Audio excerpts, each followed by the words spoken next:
seeking strength for your heart to withstand life's tests. This is a big one. Every day we're tested.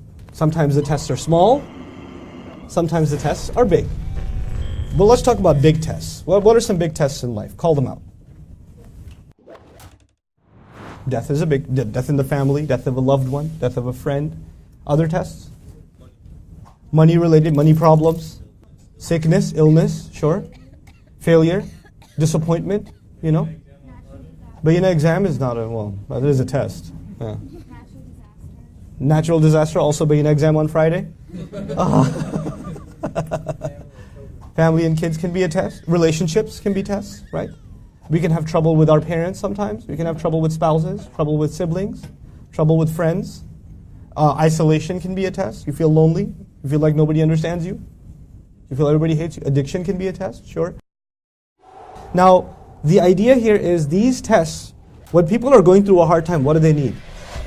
Again, call it out. Comfort, solace, support, someone to talk to, someone to vent to.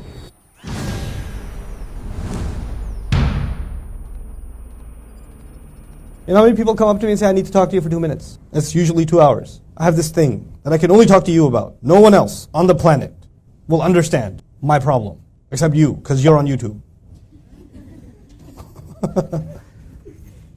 But what, in all reality, not to dismiss people's issues, people need someone to talk to. And people, more than anything else, need someone to give them hope, show them a light at the end of the tunnel, convince them that they can get through this. They are stronger than the trial that they're facing. That whatever they're going through, there has to be some good in it. You know? They need that, and they need somebody to say that in a loving way, in a kind way, in a comforting way. You know? And when that kind of comfort and love, it comes from someone with more authority.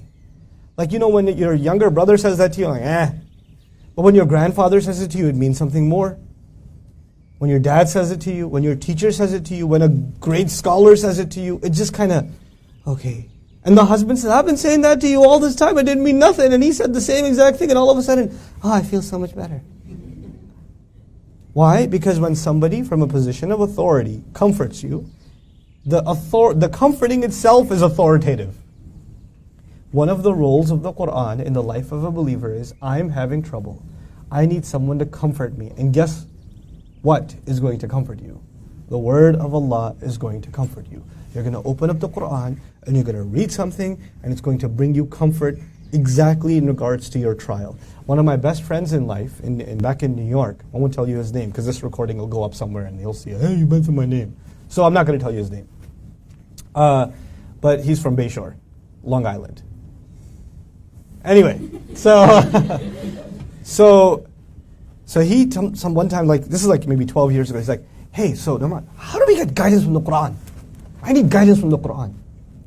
Where do you begin? What do you look up, like an index? If you have problems with patience, read these ayat. If you have problems with health, read these ayat. What do you do? I was like, hey, try this. Next time you have a problem, just have a mushaf with you, a copy of Quran with you, and just randomly open any page and start reading. But read with the intention that you're looking for Allah to give you comfort, to give you guidance. This is guidance to the heart. Just read. See what happens. 2 weeks in a row, every night I meet him at Isha. Hey, yo bro, it worked again. Yo man, it worked again. It was crazy. People don't know about this, man. This is so crazy. I had this problem, and I was reading, and like third ayah I read, I was like, whoa! That's exactly what I was... That's what it's supposed to be. But Quran will not give you that if you come to it as a critic, remember? Quran will only give you that when you come to it as a seeker.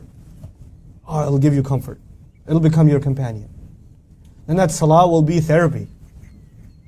That salah will be, you could go see a counselor, and then you could go talk to Allah. And Allah will talk to you. It'll become a thing of beauty. That's really, when you can learn Quran, you can internalize it, you can understand a lot of Quran. When you really taste Quran is when this therapy happens. And a lot of times this therapy happens in the middle of salat. Those are the most beautiful moments in a believer's life. When those moments happen, when the ayah hits you like a lightning bolt about the exact problem you were having, that's a high.